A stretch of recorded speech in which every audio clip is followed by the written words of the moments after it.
तुम आचे हो, मन के कितने सच्चे हो। मीठे मीठे फल देते बदले में कुछ बने सच्चे हो। मीठे मीठे फल देते बदले में कुछ। बच्चों, क्या आप जानते हो, वृक्ष हमें फल, छाया और शुद्ध हवा देती है। आओ बच्चों, मैं तुम्हें एक कहानी सुनाती हूँ। बहुत समय की बात है। एक बहुत पुराना और विशाल बरगद का पेड़ एक नदी के किनारे खड़ा था। उसकी जड़ें गहरी थीं और उसकी शाखाएं इतनी फैली हुई थीं कि पूरा एक छोटा सा जंगल उसके नीचे बस सकता था। एक सबकी शरण स्थली बरगद दादा, जैसा कि जंगल के जानवर उसे बुलाते थे, बहुत ही दयालु थे। गर्मियों के दिन थे और सूरज आग बरसा रहा था। तभी एक थका हुआ यात्री वहां आया। बरगद ने अपनी घनी पत्तियों को थोड़ा और फैला दिया ताकि यात्री को ठंडी छांव मिल सके। यात्री सो गया और जब जागा तो उसने पेड़ को धन्यवाद दिया।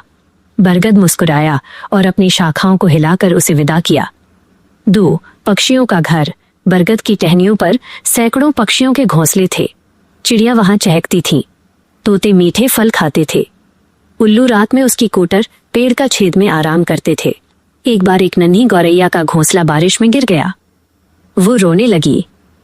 बरगद दादा ने अपनी एक मजबूत टहनी को नीचे झुकाया और कहा, नन्ही दोस्त, परेशान मत हो। मेरी इस टहनी के पीछे छिप जाओ, यहाँ हवा और बारिश तुम्हें नहीं छुएगी। 3 निस्वार्थ भाव। एक दिन एक लकड़हारा कुल्हाड़ी लेकर वहां आया। वो बरगद को काटना चाहता था। जंगल के सभी जानवर डर गए। तभी बरगद ने शांत स्वर में कहा, भाई तुम मुझे काट सकते हो, लेकिन सोचो मेरे कटने के बाद इन पक्षियों का घर कहाँ जाएगा?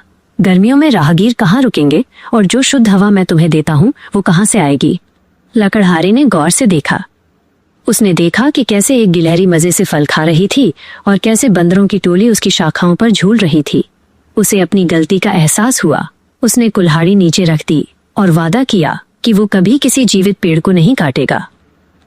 कहानी की सीख। ये तो परोपकार ही जीवन का ज्ञान की बात है कि बच्चों को इससे दूसरों की मदद करने से जो खुशी मिलती है वह दुनिया में सबसे बड़ी है। मिलती है, इसे समझना होगा। आज के समय में अगर आप देखिएगा, अगर कोई भी इस वृक्ष की तरह अगर समाज में परोपकार कर रहा है, लोगों की भलाई कर रहा है, तो ऐसे में हर व्यक्ति समाज का लकड़हारा बनकर उसे काटना चाहता है। वह चाहता है कि इस व्यक्ति से अपना स्वार्थ पूरा कर लो। भला उस व्यक्ति ने अपने पास रखा ही क्या है?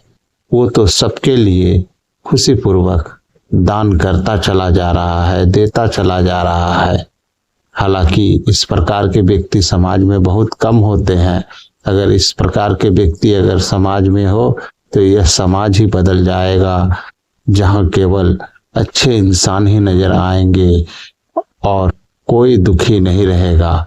लेकिन हमारा समाज में इस तरह के व्यक्तियों का अभाव है और सबसे बड़ी बात है कि कोई ऐसा बनना ही नहीं चाहता इस वृक्ष की तरह। जरा सोच के देखिए, वृक्ष के पास क्या है? सब कुछ हमें दे देता है, यहाँ तक कि अंत में बचा हुआ उसके जो पत्तों से शुद्ध ऑक्सीजन निकलता है वह हमारे लिए प्राण वायु होता है। यानी वो अपना हर चीज दान कर देता है, लेकिन फिर भी वह कभी किसी से कोई शिकायत नहीं करता। वह अपने ऊपर कुल्हाड़ी चलाने वालों की भी भलाई करता है, उसके लिए भी अच्छा ही सोचता है, कभी किसी के लिए बुरा न सोचता है। काश हमारा समाज भी ऐसा होता, हमारे समाज के लोग भी इस वृक्ष की तरह होते, तो निश्चित ही समाज में सारे वैमनस्य, शत्रुता, ईर्ष्या, द्वेष सब कुछ अंत हो जाता। और बड़े बड़े आज जो युद्ध हो रहे हैं, जैसे अभी आप देख रहे हैं कि ईरान, अमेरिका, इजराइल युद्ध, इस तरह का कोई युद्ध नहीं होता, केवल शांति ही होती और सभी एक दूसरे का सहयोग करते हुए नजर आते। ऐसे समाज की कल्पना करना आज बहुत जरूरी है। यह अत्यंत आवश्यक है कि इस प्रकार की स्थिति बने जहां इस प्रकार के परोपकारी वृक्ष की तरह हर व्यक्ति, हर लोग एक दूसरे की मदद करे। आशा है कहानी आपको पसंद आई होगी। जय हिंद।